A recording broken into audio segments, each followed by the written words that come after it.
जागर जनस्थान मीडिया, उत्तर महाराष्ट्रातील एक अग्रगण्य वृत्तवाहिनी, वृत्तपत्र आपल्या सेवेत। सांस्कृतिक, शैक्षणिक, सहकार, कृषी, कला, क्रीडा सर्वच क्षेत्रातील घटकांचा न्याय हक्कासाठी, जनजागृतीसाठी आम्ही घेऊन येत आहोत जागर जनस्थान ही आपल्या हक्काची वृत्तवाहिनी, वृत्तपत्र। Social media, print media, electronic media अशा सर्व माध्यमातून पोहोचवणार सर्वसामान्यांचा आवाज। उत्तर महाराष्ट्रातील जनतेच्या हक्काची एकमेव वृत्तवाहिनी जागर जनस्थान। जागर जनतेचा, जनतेसाठी सर्वसामान्यांच्या हक्काचा आवाज, जागर जनस्थान।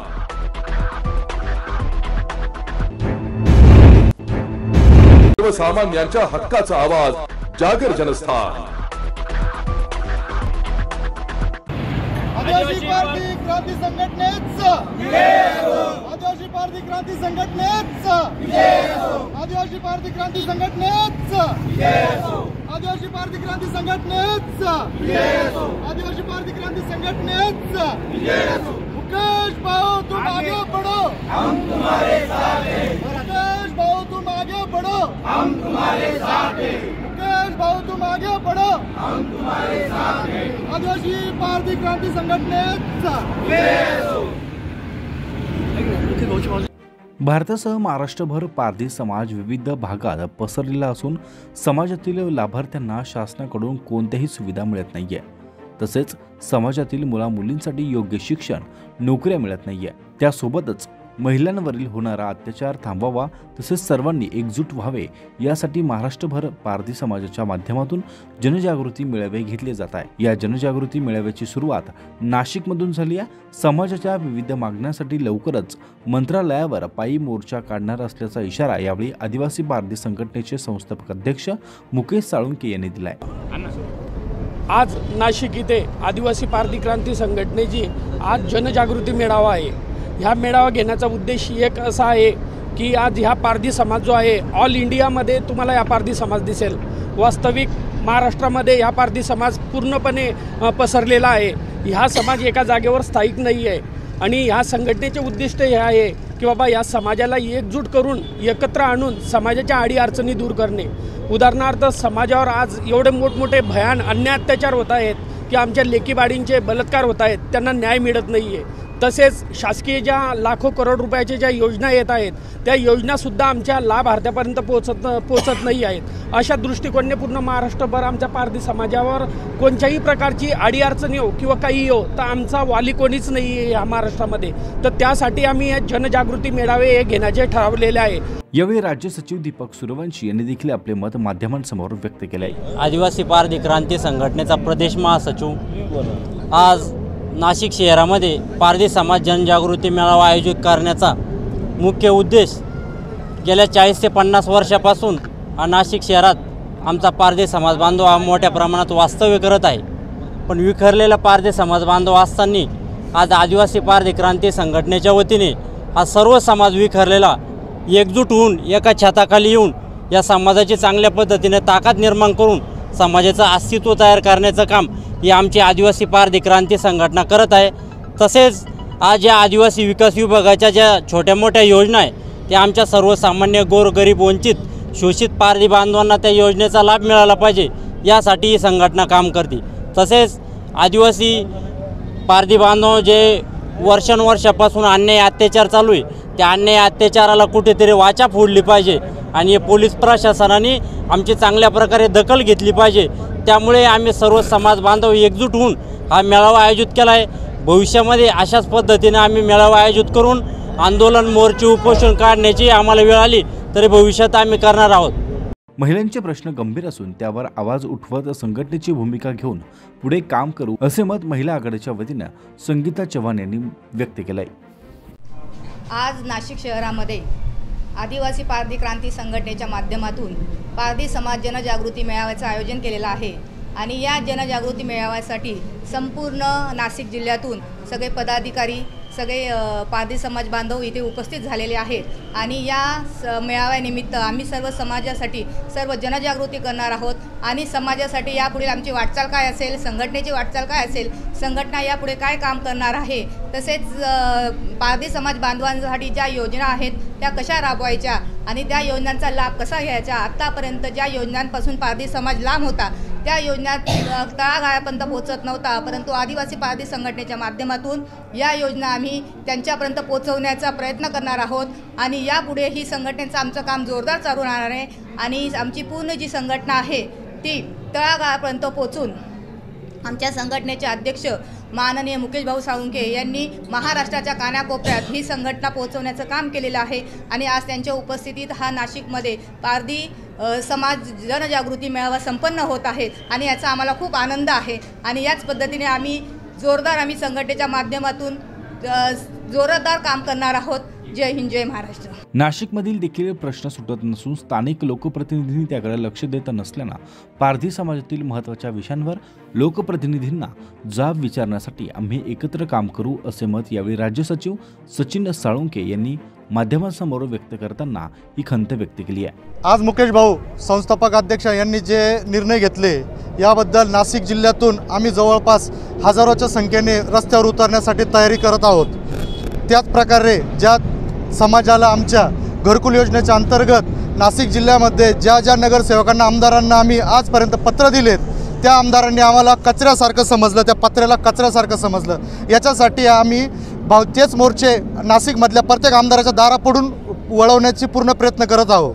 नाशिकच्या राजूनगर येथील स्प्लेंडर हॉल या ठिकाणी पारधी समाजाचा जनजागृती मेळावा संपन्न झाला. यावेळी या मेळाव्याला उपस्थित मान्यवरांचे सत्कार समारंभ देखील संपन्न झाला. यावेळी विविध पदांवर काम करत असलेले अधिकारी, त्यासोबत पदाधिकारी आणि समाजातील सर्व घटकातील दानशूर समाज बांधव या मेळाव्यासाठी आवर्जून उपस्थित असल्याचं पाहायला मिळालं.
यावेळी संपूर्ण भारतातील समाज हा एकजूट कशा प्रकारे होईल, समाजावरील अन्याय कसा थांबवता येईल, तसेच शासनाच्या विविध शासकीय योजनांचा लाभ कसा घेता येईल या विविध मागण्यांबाबत त्यामध्ये वार्तालाप करून जनजागृती करण्यात आली. समाजाच्या विविध मागण्यांसाठी विदर्भातून मुंबई मंत्रालयावर पायी मोर्चा काढण्यात येणार असून समाजाच्या विविध मागण्या या मोर्चाच्या माध्यमातून मागितल्या जाणार आहे. या मेळाव्यात संघटनेचे अध्यक्ष मुकेश साळुंखे, प्रदेश सचिव दीपक सूर्यवंशी, महिला आघाडी महासचिव संगीता चव्हाण, राज्य संघटक सचिन साळुंखे, जिल्हाध्यक्ष रमेश साळुंखे, योगेश चव्हाण, विवेक सुरोने, जिल्हा कृषी विभाग भगवान सिंग सोळंके, त्यासोबत अमोल सूर्यवंशी, अर्जुन पवार या मान्यवरांसह मोठ्या प्रमाणात समाज बांधव यावेळी उपस्थित होता. जागर जनस्थानसाठी शुभम बोडके पाटील, नाशिक. सर्वसामान्यांच्या हक्काचा आवाज, जागर जनस्थान. राष्ट्रवादी काँग्रेस पार्टीचे अजित पवार गटाचे नेते, नाशिक रोड देवळाली व्यापारी बँकेचे ज्येष्ठ संचालक निवृत्ती अरेंगळे यांनी मिसल पार्टी आयोजित करून लोकसभेचा रणशिंगा फुंकलाय. लोकसभा निवडणुकांचे पडघम वाजायला आता सुरुवात झाली असून महाविकास आघाडी व महायुतीतून अनेक उमेदवार हे इच्छुक आहेत. अनेक उमेदवार हे गुडघ्याला बाशिंग बांधून बसलेत, तर नाशिक लोकसभा मतदारसंघात अनेक दिग्गज इच्छुक हे उमेदवारांची भाऊगर्दी वाढत असल्याचं पाहायला मिळत आहे. तिकीट वाटपानंतर त्यांची उमेदवारी जाहीर होणार असलं तरी देखील मात्र मिसळ पाट्या त्यासोबत मतदारांच्या भेटीगाठी आणि इच्छुकांच्या प्रचारसभा या सुरू झाल्या। महायुतीकडून राष्ट्रवादी काँग्रेसचे ज्येष्ठ नेते, नाशिक रोड देवळाली व्यापारी बँकेचे ज्येष्ठ संचालक निवृत्ती अरेंगळे यांनी जोरदार प्रचार सुरू केलाय। सिन्नरमधील नर्मदा लॉन्स या ठिकाणी मिसळ पार्टी आयोजित केली होती। निवृत्ती अरेंगळे यांनी लोकसभा निवडणूक लढवण्याची इच्छा व्यक्त केली आहे, मात्र आपल्या समर्थकांसह त्यांनी मिसळ पार्टीमध्ये शक्ती प्रदर्शन केल्याचं पाहायला मिळालं। आमचे सहकारी निवृत्ती महाराज अरेंगळे हे येत्या लोकसभेच्या निवडणुकीकरिता इच्छुक उमेदवार असून त्यांनी आज या नर्मदा लॉन्सवर सर्वपक्षीय मेळावा आयोजित केलाय आणि त्या निमित्तानं मिसळ पार्टीचं आयोजन केलेलं आहे। तरी ते एक धडाडीचे असे कार्यकर्ते, नाशिक रोड देवळाली व्यापारी बँकेचं अतिशय चांगलं असं काम त्यांच्या नेतृत्वाखाली गेल्या 20-25 वर्षापासून चालू आहे आणि ते नाशिक महानगरपालिकेचे नगरसेवक म्हणून त्यांनी अत्यंत चांगल्या पद्धतीनं काम केलेलं आहे। खरं तर त्यांची उमेदवारीच्या बाबत काय आम्हाला चर्चा त्यांच्याशी झाली नसल्यामुळं त्यांना कुठून कोणत्या पक्षाकडून उमेदवारी मिळती हे काय आमच्याशी चर्चा झाली नसल्यामुळं, परंतु ते एक धडाडीचे उमेदवार आहे। त्यांना निश्चितपणानं त्यांचा जो काही मानस असेल त्या पक्षाकडून त्यांना उमेदवारी मिळवत आणि ते भविष्यात खासदार होत एवढीच सदिच्छा शुभेच्छा व्यक्त करतो आणि थांबतो। नर्मदा लॉन्सवर आमचे मित्र सहकारी निवृत्ती महाराज अरेंगळे यांचा मिसळ पार्टीचा कार्यक्रम आहे आणि ह्या ठिकाणी प्रत्येक मित्र परिवार या ठिकाणी त्यांचा सिन्नर तालुक्यातून गोळा झालेला आहे। महाराज हे असं व्यक्तिमत्व आहे का सहकारामध्ये मुरलेलं व्यक्तिमत्व। 5 वर्ष नाशिक कारखान्यावर काम करण्याची महाराजांबरोबर आम्हाला संधी मिळाली आणि 5 वर्षामध्ये महाराज हे काय हे आम्हाला सगळ्यांना समजलं।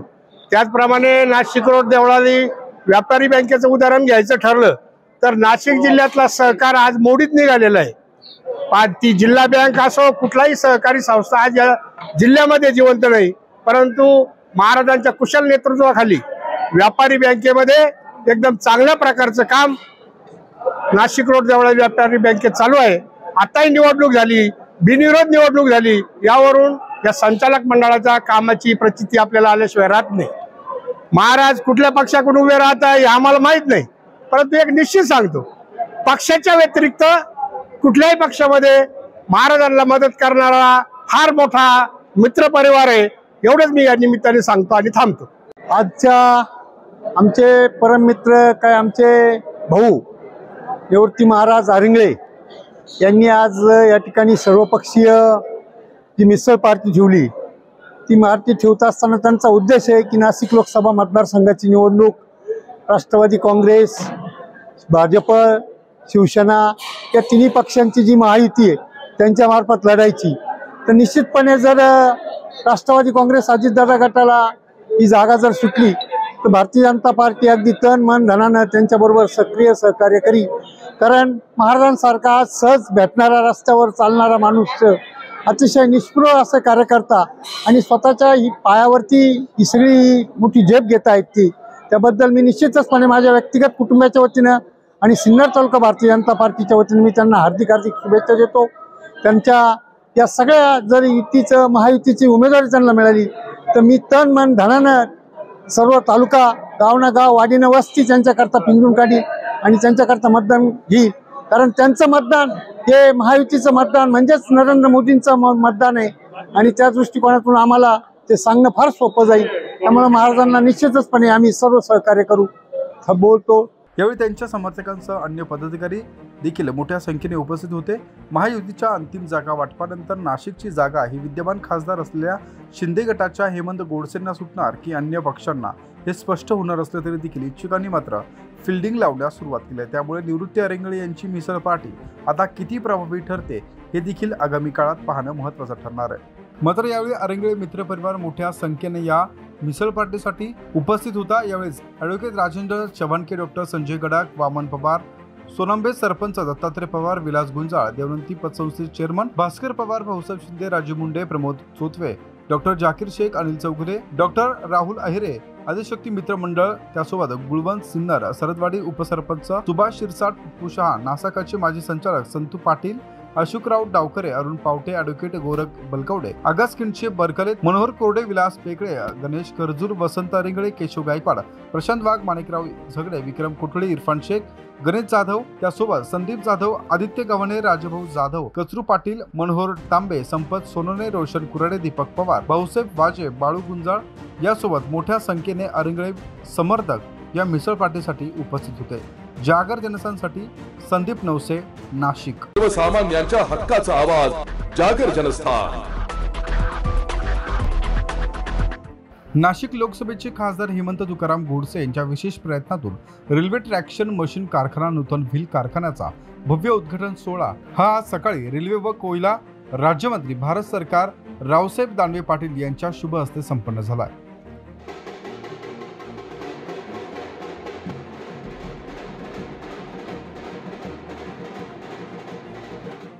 यावेळी एकलहरा रोड त्यासोबत नाशिक रोड या ठिकाणी हा भव्य असा उद्घाटन सोहळा संपन्न झाला।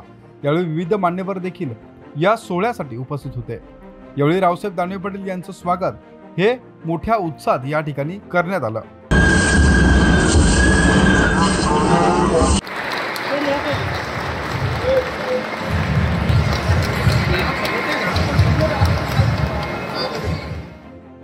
या उद्घाटनाप्रसंगी रावसाहेब दानवे पाटील यांनी आपले मत माध्यमांसमोर व्यक्त केलंय। आमच्यासाठी एक अत्यंत चांगला दिवस की नाशिक सारख्या ठिकाणी पूर्वी नाशिक ट्रॅक्शन मशीनची वर्कशॉप होती आणि 1981ला त्यावेळेची स्थापना झाली। त्यावेळी फक्त इथं ट्रॅक्शनचं काम होत होतं आणि रिवाइंडिंग आणि दुरुस्तीचं काम होतं, परंतु आता या ठिकाणी असेंब्ली आणि दुरुस्ती दोन्ही कामं होणार आहेत आणि त्याच्यामुळं पूर्वीच्या काळामध्ये ही व्यवस्था इथे नसल्यामुळं जर एखादं तांत्रिक बिघाड आला तर सेवा विस्कळीत व्हायची, परंतु ही व्यवस्था आता या ठिकाणी झाल्यामुळं आता या ठिकाणी एक पायाभूत सुविधा उपलब्ध झाली आणि या ठिकाणी रोजगार सुद्धा उपलब्ध झालेला आहे, ही नाशिकच्या दृष्टीने अत्यंत महत्त्वाची बाब आहे। खरं तर हे काम या ठिकाणी व्हावं यासाठी आपले खासदार हेमंतजी गोडसे यांनी सतत आमच्याकडे पाठपुरावा केला आणि 18-19ला 53 कोटी रुपयाची आर्थिक तरतूद निवडणुकीच्या सरकारने दिली आणि त्यातून हे वर्कशॉप उभं राहिलं आहे। या वर्कशॉपमधून नाशिकला फायदा असं नाही, नाशिक हे आमच्या सेंट्रल विभागात येत आहे, परंतु अन्य ठिकाणच्या आमच्या विभागाला सुद्धा या ठिकाणी दुरुस्ती असो असेंबल असो करण्यासाठी जर नाशिकला यावं लागलं तर त्यासाठी मोठ्या प्रमाणात रोजगार या ठिकाणी उपलब्ध होणार आहे। नाशिकमध्ये अनेक विकासाचे ध्येय धोरण सोबत घेऊन खासदार हेमंत गोडसे हे मागील 10 वर्षांपासून नाशिक लोकसभा मतदारसंघात काम करत आहे। या कारखान्याच्या उभारणीसाठी त्यासोबत या कारखाना नाशिकमध्ये आणण्यासाठी अनेक प्रयत्न हे खासदार गोडसे यांनी केले, मात्र या संपूर्ण प्रयत्नातून गोडसे यांनी उद्घाटन प्रसंगी आपले मत व्यक्त केले। आपल्या सर्वांसाठी आज अतिशय आनंदाचा क्षण आहे तो यासाठी का गेले अनेक वर्षापासून म्हणजे जवळजवळ 1983 साली त्यावेळेचे तत्कालीन रेल्वे मंत्री मधुकर दंडवते साहेबांनी याच ठिकाणी जवळजवळ 250 एकर जागा ही आरक्षित केली रेल्वेसाठी आणि या ठिकाणी रेल्वेचे इंजिन्स बनतील आणि 10 ते 12 हजार कामगारांना या ठिकाणी रोजगार मिळेल या उद्देशाने खऱ्या अर्थानं 250 एकर जागा ही आरक्षित केली गेली होती। परंतु जसजसे मंत्री बदलले, केंद्रीय रेल्वे मंत्री, तसतसे रेल्वेच्या संदर्भातील सर्वच प्रकल्प ज्या त्या राज्यांमध्ये निघून गेले आणि गेले 40 वर्षामध्ये या ठिकाणी कुठल्याही प्रकारचं विस्तारीकरण या ठिकाणी झालं नव्हतं आणि आज गेले 40 वर्षानंतर व्हील रिपेअरचं वर्कशॉपचं सुरुवात या ठिकाणी झाली आणि म्हणून आपल्या सर्वांसाठी हा एक आनंदाचा क्षण आहे. मागच्या काळामध्ये ज्यावेळेस आपण सातत्यानं दानवे साहेब ही जागा जी आहे ही 250 एकर जागा त्यावेळेस इंजिन बनवण्यासाठी घेतली होती, परंतु बाकीचे प्रकल्प इतर वेळेस मग जसं रेल्वे मंत्री बदलले तर तसं निघून गेले. परंतु या ठिकाणी जर आपण सगळीकडे जर बघितलं 250 एकर जागेमध्ये सगळं इन्फ्रास्ट्रक्चर आहे. म्हणजे या ठिकाणी रस्ते, इलेक्ट्रिक साठी सबस्टेशन आहे, त्यानंतर पाणी आहे, इथं फ्लॅट आहे, सदनिका आहे आणि म्हणून सर्व प्रकारचं इन्फ्रास्ट्रक्चर असताना आपण जे जे काम आउटसोर्सेस करतो रेल्वे, तर ते जर आपण या ठिकाणावरून केले तर निश्चित यामध्ये त्याची किंमतही कमी होईल आणि रोजगाराची निर्मिती या ठिकाणी होणार आहे. रेल्वे ट्रॅक्शन मशीन कारखाना नूतन व्हील कारखान्याचा या भव्य उद्घाटन सोहळ्याप्रसंगी केंद्रीय मंत्री रावसाहेब दानवे पाटील हे उपस्थित होते. त्यासोबत खासदार हेमंत गोडसे, लक्ष्मण सावजी, धनंजय बेले, माजी नगरसेवक जयश्री खरजूल, पंडित आवारे, रमेश धोंगडे, दिनकर राव, सुनील आडके, उद्धव निमसे, बंटी तिडमे, शिवाजी गांगुर्डे, शिवाजी भोर, त्यासोबत अन्य स्थानिक नागरिक देखील या भव्याच्या उद्घाटना सोहळ्याप्रसंगी उपस्थित होते. जागर जनस्थानसाठी संदीप नवसे, नाशिक. सर्वसामान्यांच्या हक्काचा आवाज, जागर जनस्थान. मनोज जरांगेंचं आमरण उपोषण हे स्थगित झाले. उद्यापासून उपोषणाचं रूपांतर हे साखळी उपोषणात होणार असल्याचं यावेळी मनोज जरांगे यांनी म्हटलंय.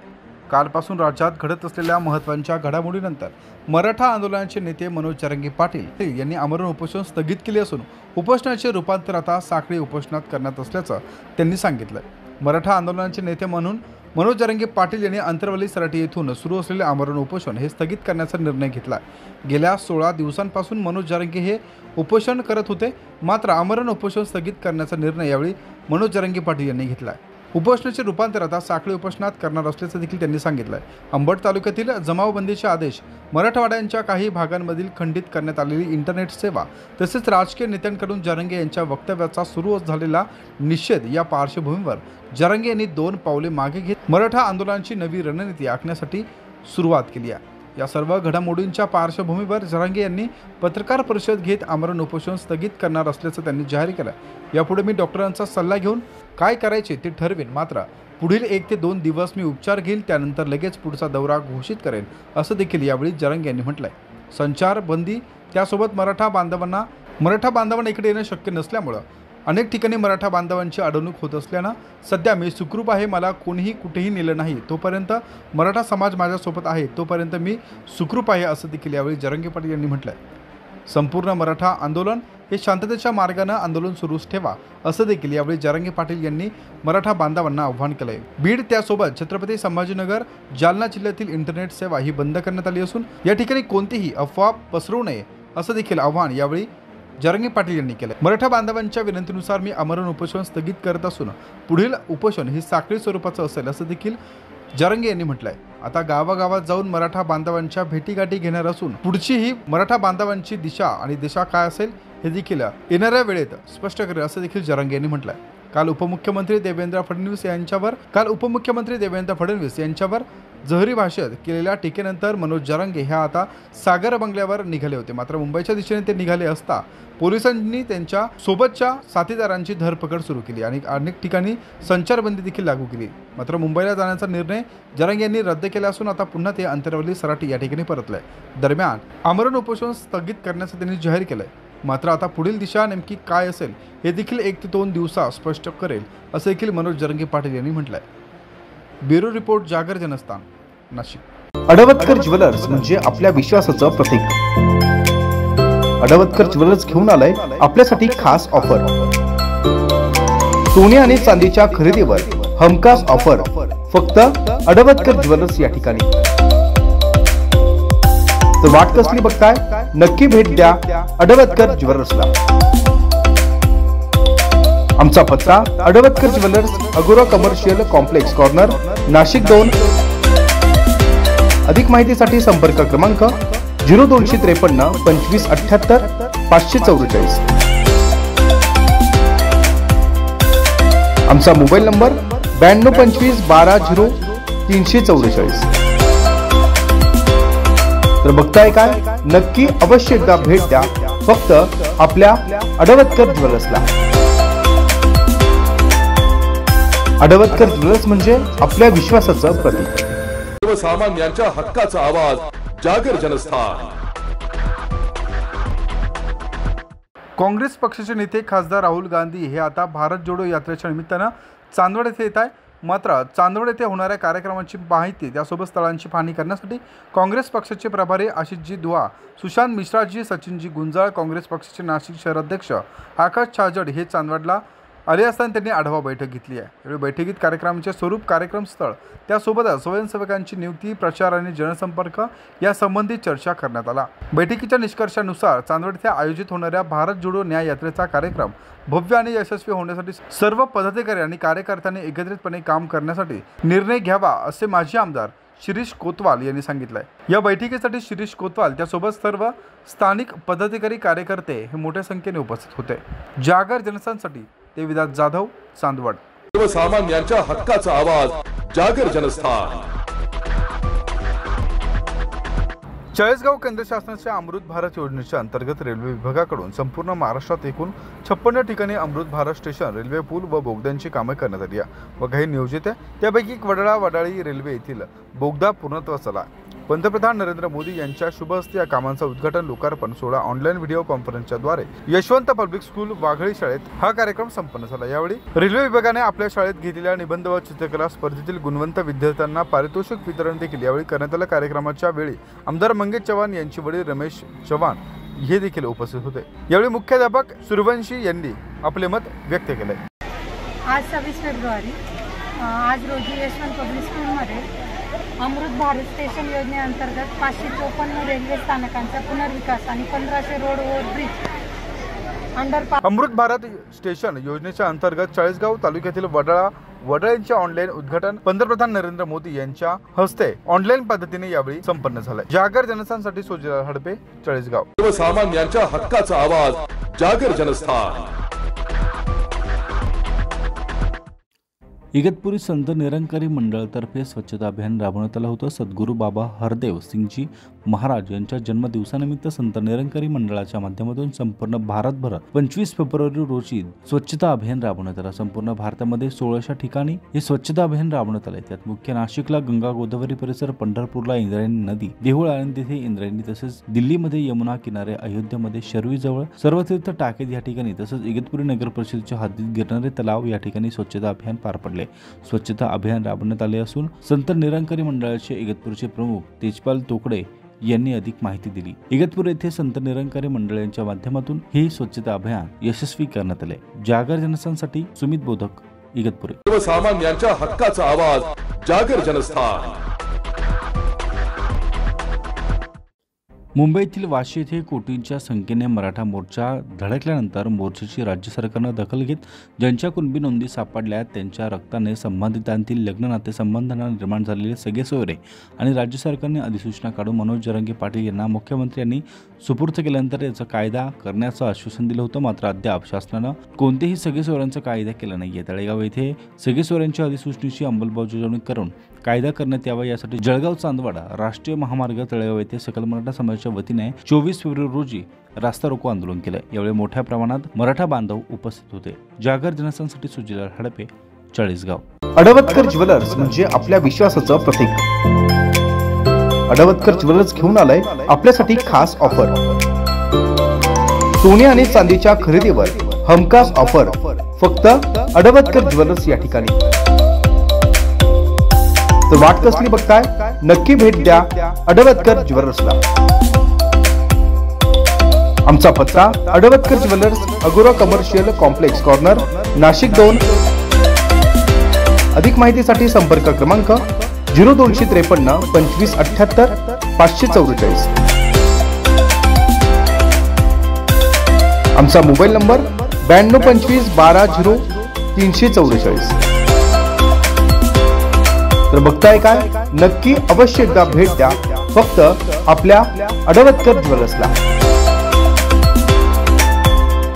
अडवतकर ज्वेलर्स म्हणजे आपल्या विश्वासाचं प्रतीक. सर्वसामान्यांच्या हक्काचा आवाज, जागर जनस्थान. तोतया पोलीस बनून बहिणीला कॉफी पुरवायला गेला आणि तो भाऊ अखेर तुरुंगात पोहोचलाय. अकोला जिल्ह्यातील 12वीच्या परीक्षेदरम्यान हा संपूर्ण प्रकार घडला. राज्यात 21 फेब्रुवारीपासून 12वीच्या परीक्षेला सुरुवात झाली असताना जिल्ह्यातील पातूर तालुक्यात असलेल्या शहाबाबू उर्दू हायस्कूल केंद्रावरील 12वीच्या परीक्षेदरम्यान अजब प्रकार समोर आला आहे. 12वी परीक्षा ही जीवनातील महत्त्वाची परीक्षा असून हा जीवनातील महत्त्वाचा टप्पा मानला जातो. पालक आपल्या पाल्याकरता पैसे खर्चून मोठमोठ्या शिकवणी या ठिकाणी देत असतात. मात्र या विद्यार्थ्यांना जेणेकरून येणारा हा टप्पा यशस्वी पार करता येईल, आपल्या पाल्यास 12वीत चांगले मार्क मिळवता येईल, त्याच अनुषंगानं अनेक पालक हे आपले पाल्यासाठी मेहनत करत असतात. शैक्षणिक पातळी भविष्यात उंचावेल या उद्देशानं पालक नेहमीच आपल्या रक्ताची पाणी करून झटत असतात. मात्र अकोल्यातील पातूर येथे असलेल्या शहाबाबू उर्दू हायस्कूल केंद्रावर 12वीची परीक्षा सुरू असताना एक आश्चर्यकारक प्रकार घडलाय.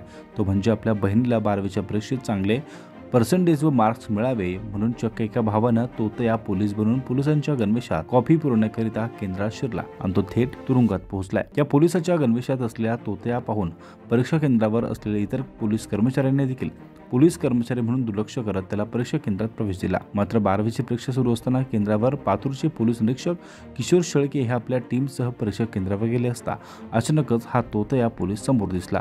पोलीस निरीक्षक किशोर शेळके यांना बघताच हा तोतया पोलीस गोंधळला व पोलीस अधिकाऱ्यांना चुकीच्या पद्धतीने सॅल्यूट केल्यानं त्याचा डाव फसला व पोलीस अधिकाऱ्याच्या तावडीत तो सापडला. या तोतया पोलिसाचं नाव हे अनुप खंडारे एवढेच नव्हे तर पोलीस निरीक्षक किशोर शेळके यांनी त्याची कसून चौकशी केली असता त्याच्या गणवेशावरील लावण्यात आलेली नेमप्लेटवर त्याच्या नावासमोर पोलीस मित्र असे लिहिलेले आढळलं. बहिणीला कॉपी पुरवण्याकरता आलेल्या अनुप खंडारेला अखेर अटक केली. या तोतया पोलिसाचं बिंग फुटलं व चौकशी अंती हा युवक तोतया असल्याचं निष्पन्न झालं. यावरून पातूर पोलीस स्टेशन निरीक्षक किशोर शेळके यांच्या मार्गदर्शनाखाली आरोपी अनुप खंडारे यांच्या विरुद्ध वसंत राठोड यांच्या फिर्यादीवरून भारतीय दंड विधान कलम 417, 419, 171 महाराष्ट्र विद्यापीठ अधिनियम मंडळाच्या इतर परीक्षांमध्ये होणारे गैरप्रकार प्रतिबंध अधिनियम 1982 कलम 7 अन्वये गुन्हा दाखल केला असून पुढील तपास पोलीस निरीक्षक किशोर शेळके यांच्या माध्यमातून सुरू आहे. जागर जनस्थानसाठी सिद्धार्थ तायडेसह प्रतीक कुरेकर, अकोला. सर्वसामान्यांच्या हक्काचा आवाज, जागर जनस्थान. ब्राह्मण शेवगी ते माळ शेवगी रस्ता जिल्हा परिषद 25-15 निधी अंतर्गत डांबरीकरण करण्यात येतोय. गेल्या 1 महिन्यांपासून हे काम अतिशय संथ गतीने सुरू आहे. अनेक दिवसांपासून माळ शेवगी ब्राह्मण शेवगी रस्त्यावर मोठाली दगड टाकून ठेवल्यामुळे या ठिकाणी बस व इतर वाहतूक ही बंद झाली आहे. माळ शेवगीतील प्रवाशांना 3 ते 4 किलोमीटर पायपीट करावी लागते. त्यामुळे ओबड धोबड दगडांवरून माळ शेवगी येथील एका महिलेला पडल्यानं गंभीर दुखापत झाली आहे. तसेच रमणे येथील दुचाकी स्वाराचा देखील या ठिकाणी अपघात झालाय. त्याच्या डोक्याला मार लागून तो गंभीर जखमी झालाय. मात्र रस्त्यावरचे खडीकरण करून नागरिकांचे नाहक हाल होत असल्याचे सध्या चित्र पाहायला मिळत आहे.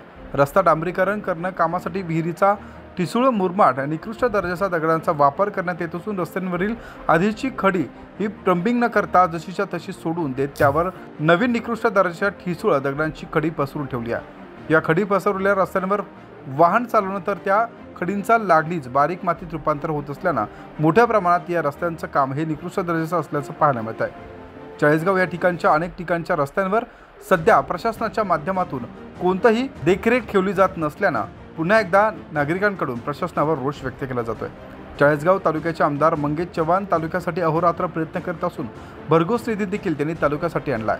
मात्र निधींवर ठेकेदार आपली पोळी भाजत असून असं चित्र आता सध्या या कामांतून पाहायला मिळत आहे. मात्र सदर रस्त्यांचे काम दर्जेदार व्हावे तसेच संबंधित विभागाकडून वेळोवेळी परीक्षण व्हावे अशी मागणी आता ब्राह्मण शेवगे व माळ शेवगे येथील नागरिकांनी केली आहे. रस्ता दर्जेदार न झाल्यास आंदोलन करण्याचा इशारा देखील यावेळी स्थानिक नागरिकांनी दिला. संजय बाविस्कर, सचिन पवार, किरण निकम, पिना दाभाडे, तानाजी जाधव, सुनील पवार, ब्राह्मण शेवगे, माळ शेवगे येथील ग्रामस्थांनी यावेळी आंदोलनाचा इशारा दिला. जागर जनस्थानसाठी सोजीलाल हाडपे, चाळीसगाव. सर्वसामान्यांच्या हक्काचा आवाज, जागर जनस्थान. येवला शहर पोलीस स्टेशनच्या हद्दीत रेल्वे स्टेशनच्या पुढे आयसर ट्रक क्रमांक KA 71 1406 व मारुती सुझुकी क्रमांक MH3 BS 9005 या दोन्ही वाहनांचा अपघात झाला। या अपघातात एक जण गंभीर जखमी झाल्याची माहिती समोर येते। जखमी येवला उपजिल्हा रुग्णालय या ठिकाणी उपचारासाठी दाखल करण्यात आलाय। डॉक्टरांनी त्याला मयत घोषित केलं। दरम्यान आयसर ट्रक हा कोपरगावकडून येवल्याच्या दिशेने येत होता व कार ही येवल्याकडून कोपरगावच्या दिशेने जात असताना दोन्ही वाहनांचा अपघात झाला। या अपघातात कारचा चक्काचूर झाला असून आयसर ट्रकचे देखील मोठे नुकसान झाले। ओव्हरटेकच्या नादात हा अपघात झाल्याचं समोर येत आहे। ही घटनेची माहिती मिळताच येवला शहर पोलिसांनी तात्काळ घटनास्थळी धाव घेतली आणि या संदर्भात पुढील तपास सुरू केला। जागर जनस्थानसाठी सचिन वखारे, येवला। सर्वसामान्यांच्या हक्काचा आवाज, जागर जनस्थान। आंदोलनाला आता परत ते आंदोलनात या सगळ्या आंदोलनाबद्दल आता काय वाटतंय, तुमची काय भूमिका आहे? मला असं वाटतं की या राज्यामध्ये मराठा आंदोलनाचे 58 मोर्चे निघले आणि अत्यंत शांततेनं हे मोर्चे निघाले। केवळ शांतताच नाही, तर या मोर्चामध्ये एखाद्या मराठा समाजाच्या बांधवानं जर काडी कचरा टाकला असेल तर तो काडी कचरा उचलण्याचं कामसुद्धा त्या काळातल्या मोर्चातील मोर्चेकऱ्यांनी केलं। आणि एक उदाहरण या देशाला दाखवून दिलं की मोर्चा कसा असावा, कुठल्याही प्रकारचं हिंसक वळण नाही, कुठल्याही प्रकारचं गालबोट नाही, कोणाच्याही बद्दल एखादा आकर्षित होऊन भाषण केलेलं नाही, कोणत्याही नेत्यानं भाषण केलेलं नाही। केवळ एक शाळेतल्या छोट्या मुली अधिक विद्यार्थी स्टेजवर जायचे आणि सर्व राजकीय पक्षाचे नेते हे खाली बसून ऐकायचे।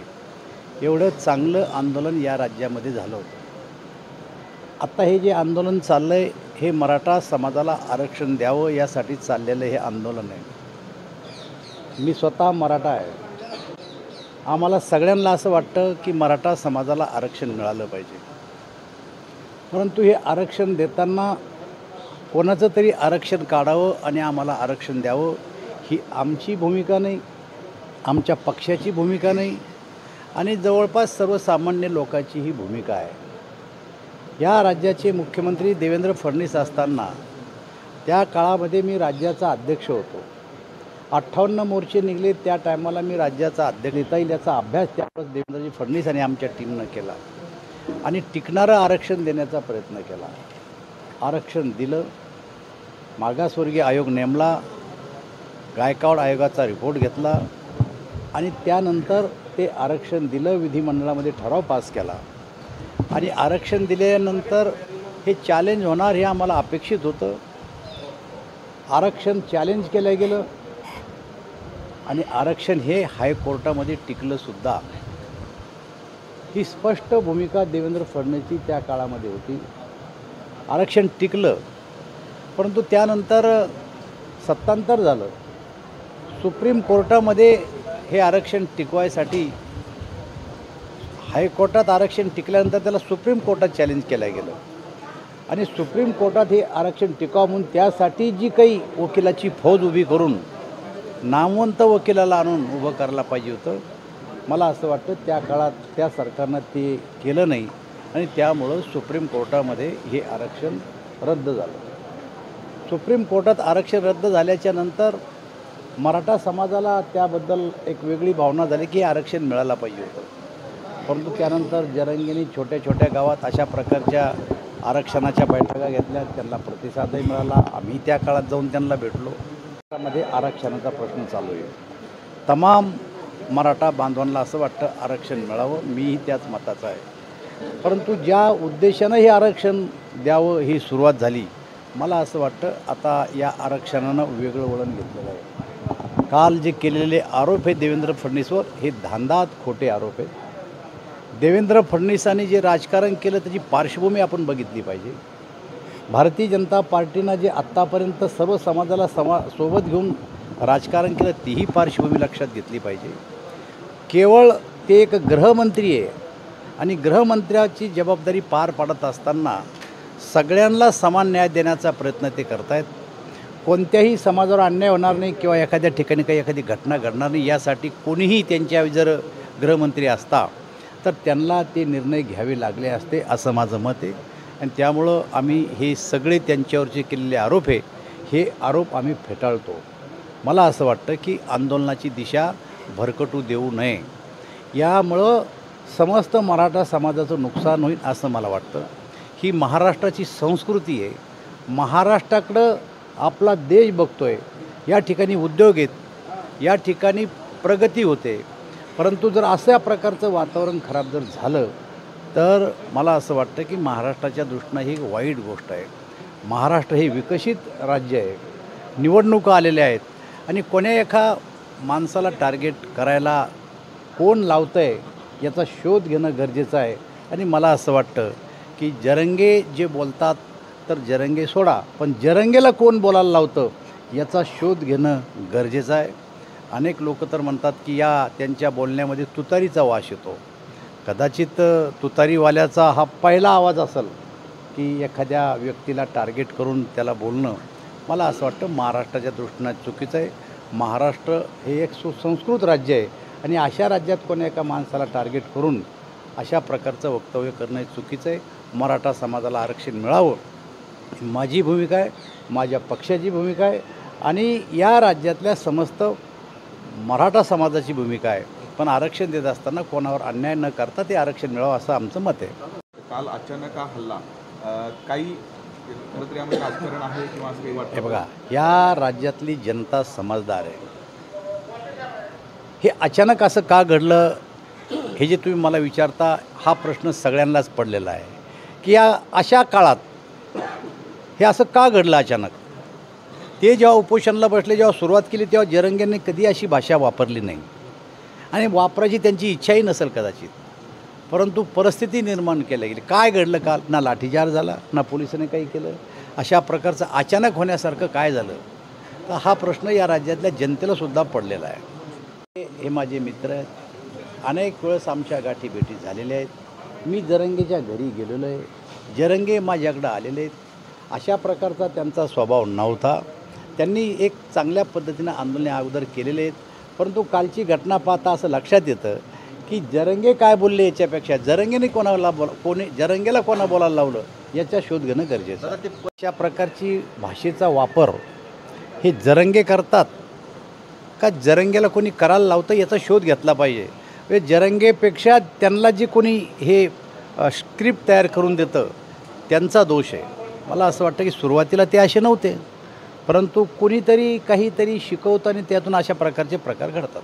की मध्यस्थी करण्यासाठी जाणं, आता मी नाशिकला आहे, मी 2 दिवस तिकडे जात नाही आहे आणि मला असं वाटतं की मध्यस्थी करणारे अनेक शासकीय स्तरावर प्रयत्न होत आहेत आणि मध्यस्थी करणं हा सरकारचा उद्देश पहिल्यापासून जाईल. अनेक मध्यस्थ्या झाल्यात. मला असं वाटतं मी असो की सरकारमधला कोणी लोकप्रतिनिधी असो त्यांनी अनेक वेळेस मध्यस्थ्या केलेल्या आहेत. वातावरण खराब होऊ नये हा त्याच्या पाठीमागचा उद्देश आहे. देशामध्ये जेव्हा कधी अशा प्रकारची परिस्थिती निर्माण होती मणिपूरसारख्या ठिकाणी तेव्हा अशा प्रकारचा सरकारला निर्णय घ्यावा लागतो. ही आत्ताच नाही, कधी पुढच्याही काळात घ्यावं लागणार आहे. त्यामुळे ते काही विशेष असं काही नाही आहे. अडवतकर ज्वेलर्स म्हणजे आपल्या विश्वासाचं प्रतीक. अडवतकर ज्वेलर्स घेऊन आलंय आपल्यासाठी खास ऑफर. सोने आणि चांदीच्या खरेदीवर हमखास ऑफर फक्त अडवतकर ज्वेलर्स या ठिकाणी. तर वाट कसली बघताय, नक्की भेट द्या अडवतकर ज्वेलर्सला. आमचा पत्ता अडवतकर ज्वेलर्स, अगोरा कमर्शियल कॉम्प्लेक्स कॉर्नर, नाशिक 2. अधिक माहितीसाठी संपर्क क्रमांक 0253 2578 544. आमचा मोबाईल नंबर 9225 12 0344. तर बघताय काय, नक्की अवश्य एकदा भेट द्या फक्त आपल्या अडवतकर ज्वेलर्सला. अडवतकर ज्वेलर्स म्हणजे आपल्या विश्वासाचं प्रतीक.